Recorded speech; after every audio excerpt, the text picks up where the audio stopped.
नमस्ते विद्यार्थी मित्रों, मेरा नाम कुणाल पटेल है। मैं वीपीएमपी पॉलिटेक्निक के मैकेनिकल डिपार्टमेंट में लेक्चरर हूं। आज का हमारा सब्जेक्ट है human resource management, unit number 3, behavioural dynamics, और जो टॉपिक है इंटरपर्सनल कॉम्पिटेंस। ऑब्जेक्टिव्स है इंटरपर्सनल कॉम्पिटेंस, और जो ह्यूमन रिसोर्स है हमारे पास, उसकी एफिशिएंसी और इफेक्टिवनेस बढ़ाने के लिए कौन कौन से मेथड्स है।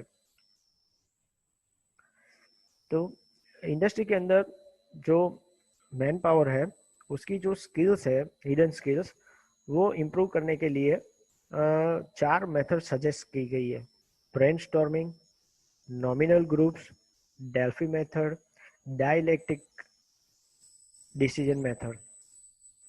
तो जो भी इंडस्ट्री में जो प्रॉब्लम्स आ रहे हैं, कुछ नया इनोवेशन चाहिए, तो उसके लिए जो क्रिएटिविटी है वो बाहर निकालने के लिए जो इंटरपर्सनल कॉम्पिटेंस है उसको एक्टिवेट करने के लिए ये 4 मेथड्स दी गई है, और वन बाय वन उसको हम देखेंगे।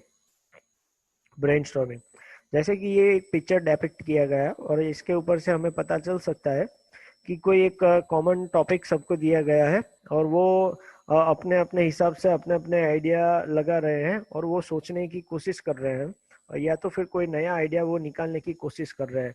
मतलब जो हर एक इंडिविजुअल है वो अपना अपना ब्रेन को स्टॉर्म कर रहा है, अपने अपने अंदर जो भी हिडन स्किल्स है उससे वो कुछ नया आइडिया, उसके बारे में कुछ नया सॉल्यूशन निकालने के लिए वो प्रयत्न कर रहे हैं।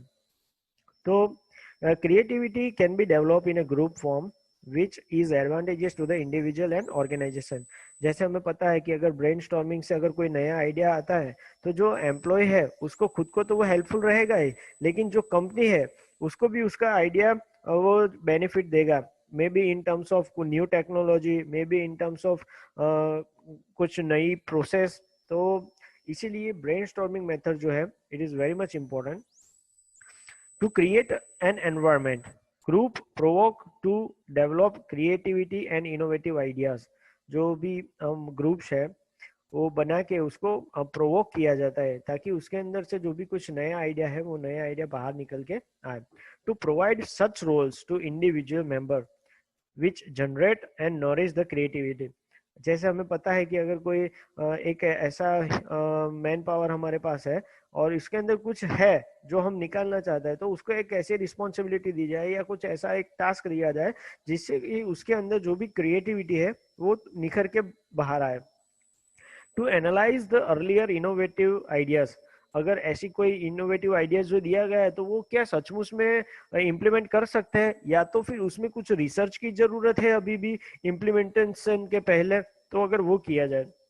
So with the scope of future research to regulate the critical and destructive attitude of a group member through developing a positive attitude। sometimes it happens कि जब ये ग्रुप्स में स्टॉर्म हो रहा है, ब्रेन स्टॉर्म हो रहा है, तो कुछ ना कुछ आइडिया सपोर्ट में भी है, या कुछ आइडिया जो है वो डिस्ट्रक्शन के साइड भी जा रही है। तो ऐसे जो आइडियाज है उसको वो क्रिटिकल आइडियाज है, और वो जो है वो पूरा जो डिस्कशन है वो दूसरी साइड पे ले जा रहा है। तो ऐसे आइडियाज जो है उसको कंट्रोल किया जाए और रेगुलेट किया जाए, और एक पॉजिटिव जो एटीट्यूड है उस साइड उसको डाइवर्ट किया जाए। So brainstorming is exercise for developing the interpersonal competence. जैसे हमने बताया कि जो भी हमारे पास ह्यूमन रिसोर्स है, मतलब जो मेरी मैन पावर है, उसके अंदर की जो भी स्किल्स है वो स्किल्स बाहर निकालने के लिए, वो डेवलप करने के लिए एक प्रोसेस है, एक्सरसाइज है। Some of new ideas are responsive for commercial applications. उसमें से कुछ आइडिया ऐसा भी है कि कॉमर्शियल एप्लीकेशन भी है, या तो अभी उसमें थोड़ा रिसर्च किया जाए और बाद में वो कॉमर्शियल एप्लीकेशन के लिए तैयार रेडी होगी। Develop technology which results into cost minimization and profit maximization। so overall जो डिस्कशन नॉर्मली रहता है वो किसके ऊपर रहता है कि जो एग्जिस्टिंग मैन्युफैक्चरिंग कॉस्ट है वो कैसे रिड्यूस किया जाए, और ये प्रॉफिट जो है वो कैसे मैक्सिमाइज किया जा सके। So brainstorming is one of the method which is helpful for the individual as well and for the company as well, industry as well। Another method for interpersonal competence, to develop interpersonal competence, is nominal groups। यहाँ पे क्या किया जाता है कि कुछ committees बनाई जाए, अलग अलग ग्रुप्स डेवलप किया जाए। मतलब कि सपोज कोई बड़ी कंपनी है तो उसमें से अलग अलग डिपार्टमेंट में से कुछ कुछ बंदे लिए जाए और उसका फिर एक क्यूमुलेटिव ग्रुप बनाया जाए कि भाई ये डिपार्टमेंट में से एक, दूसरे डिपार्टमेंट से एक, तीसरे डिपार्टमेंट से है, चौथे डिपार्टमेंट से, तो उनका एक ग्रुप हो गया। ऐसे अलग अलग ग्रुप बनाया जाए और उसके सामने कोई एक जो भी प्रॉब्लम है वो उनके सामने रखा जाए। सो various nominal groups of employees working in some common areas are formed। जो एक कॉमन एरिया में काम करते हैं उसका एक अलग अलग ग्रुप फॉर्म किया जाए। और जो भी इश्यू है हमारे पास, any issue and problem posed before them, जो भी कोई प्रॉब्लम है जिसका हमें सॉल्यूशन चाहिए या कोई फ्यूचर स्ट्रेटेजी चाहिए, तो वो जो भी प्रॉब्लम है या इश्यू वो उनके सामने रखा जाए और फिर उनको इंडिविजुअली ग्रुप में डिस्कशन करने के लिए समय दिया जाए। सबका जो 4 का 5 का 10 का एक ग्रुप है तो वो अलग से डिस्कशन करेगा, दूसरा ग्रुप है वो अलग से डिस्कशन करेगा और तीसरा ग्रुप है वो अलग से डिस्कशन करेगा, उसका एनालिसिस करेगा और फाइनली उनको लगेगा कि ये पॉइंट जो है, क्योंकि ग्रुप में 10 मेंबर है सपोज, यहाँ तो हमने जो दिखाया 4 मेंबर थे, तो 4 मेंबर के अलग अलग आइडिया हो गए, उसमें से वो भी डिस्कस करेंगे कि ये वाला आइडिया ज्यादा अच्छा है, ये वाला नहीं है, क्यों ज्यादा अच्छा है क्यों नहीं है, तो वो भी वो डिस्कशन करेंगे। तो डिस्कशन करना है उनको ग्रुप के अंदर, एनालिसिस भी करना है और एक डिसीजन पे आना है कि भाई हमें लगता है तो ये आइडिया थोड़ा ज्यादा अच्छा है। तो ऐसा कुछ ना कुछ कंक्लूजन हर एक ग्रुप के पास होगा। बाद में after that each group discusses the issue and come to conclusion. उसके बाद में हर एक जो ग्रुप है वो कोई कंक्लूजन पे आएगा। जो भी ग्रुप्स है उनके जो भी कंक्लूजन थे वो बाकी ग्रुप के सामने रखेंगे और उसके बाद में selection of the final conclusion. अब जो फाइनल कंक्लूजन चाहिए हमें, सबने बहुत सारे हर एक ग्रुप का एक एक कंक्लूजन है, तो जितने भी ग्रुप थे उनका जो भी सजेशन है उसको वोटिंग किया जाए। तो मतलब जो भी फाइनल डिसीजन कैसे तय करना है, तो selection of final conclusion through secret ballot vote for conclusive of various groups.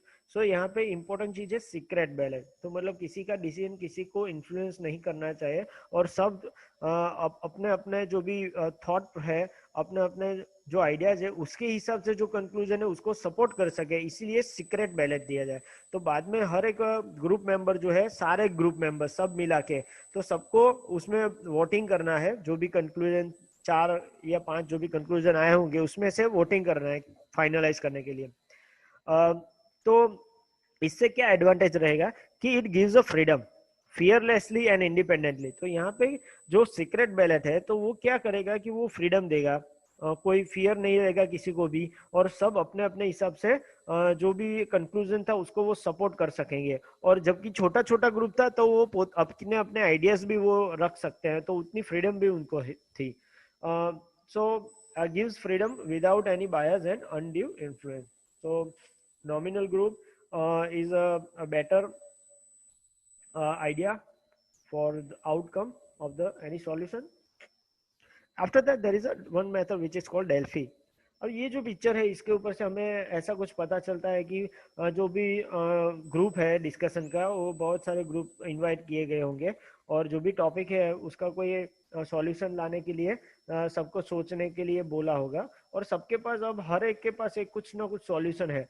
अब इसमें से कौन सा सॉल्यूशन यहाँ पे जो फिट होगा सबसे अच्छा, वो जो है वो फाइनल किया जाएगा। तो ये डेल्फी मेथड है।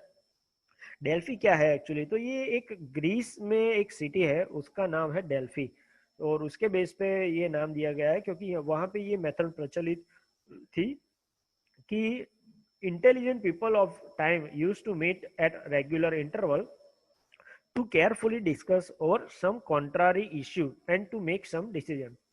मतलब वो जो सिटी होगी वहां पे जो भी इंटेलिजेंट पीपल थे वो सर्टेन टाइम इंटरवल पे कोई एक जगह पे वो इकट्ठे होंगे और जो भी क्रिटिकल इश्यूज है उस समय के, उसके ऊपर वो सब अपने अपने जो वैल्यूएबल इनपुट्स है वो वैल्यूएबल इनपुट्स देते होंगे और बाद में कोई एक कंक्लूजन पे आते होंगे कि ये सॉल्यूशन जो है वो बेस्ट सॉल्यूशन है।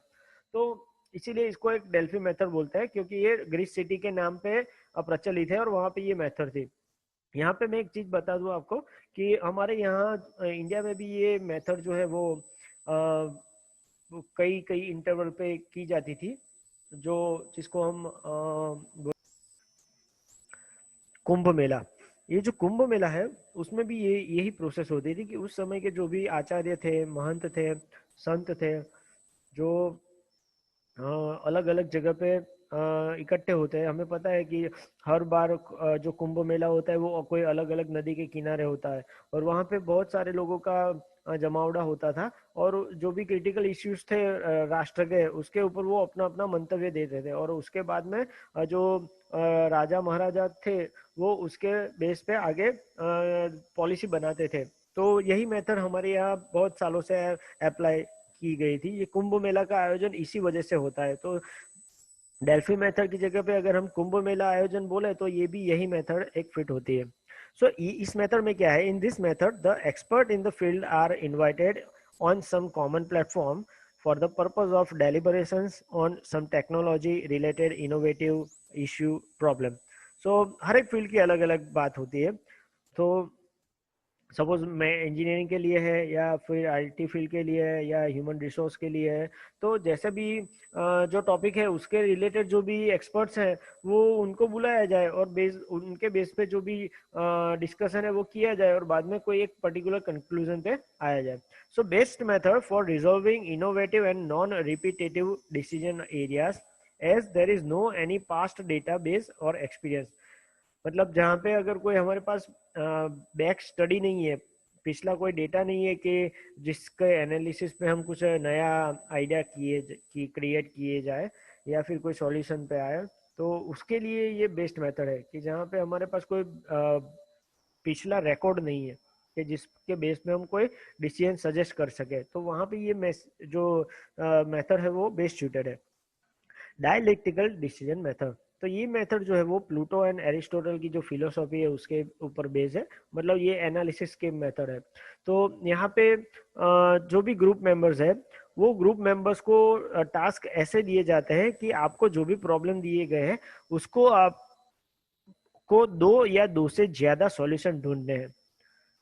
जो भी प्रॉब्लम आपको दिया गया है उसके आपको दो या दो से ज्यादा सॉल्यूशन ढूंढने हैं, और कौन सा सॉल्यूशन आपने कौन सी अवस्था के लिए मतलब कौन से अजम्पशन लेकर के आपने वो सॉल्यूशन ढूंढा है वो भी आपको सजेस्ट करना है। उसका बेनिफिट क्या होगा, उसमें प्रॉब्लम्स क्या होंगे, वो सब आपको देना है। मतलब ओवरऑल एनालिसिस करके आपको देना है। So each member group ask to do two things: provide two solutions to a given problem, also ask to state assumptions under which they come to solution, under which circumstances they come to solution. They have to develop benefit cost analysis deriving the net effect of the each alternative solution। मतलब जो भी solution आप दे रहे हो वो कौन सी अवस्था में आपने ये सॉल्यूशन पहले तो अजम किया है, या तो कोई सर्कमस्टेंसेस अजम करके आपने ये किया है कि ये सॉल्यूशन अच्छा है, और जो सॉल्यूशन अच्छा है आप बता रहे हो तो उसमें एनालिसिस आपको करना है। मतलब जो भी दो सॉल्यूशन बेस्ड आप दे रहे हो उसके एनालिसिस पूरा देना है, कॉस्ट एनालिसिस है, या जो भी एक्चुअली प्रॉब्लम जिसके बारे में चर्चा हो रही है उसमें प्रॉस क्या है कॉन्स क्या है वो भी चर्चा करके आपको उसमें रखना है। बाद में क्या होगा कि हर एक मेंबर जो है वो अपने जो भी आइडियाज थे, मतलब अपने जो भी सॉल्यूशन है वो पूरा डिटेल वो सब बाकी जो मेंबर है वो सबके सामने वो रखेंगे। Then such solution and analysis is put before all the groups involved. In such open forum, consultation are made and most commonly acceptable solution is selected। मतलब सभी अपने अपने रिव्यू देंगे और उसके बाद में आफ्टर द कंसल्टेशन जो भी बेस्ट सॉल्यूशन है वो सॉल्यूशन को सिलेक्ट किया जाएगा। सो बेसिकली हमने यहाँ पे चार मेथड देखी है इंटरपर्सनल कॉम्पिटेंस बढ़ाने के लिए: brainstorming, nominal groups, Delphi method and dialectical decision method. Thank you.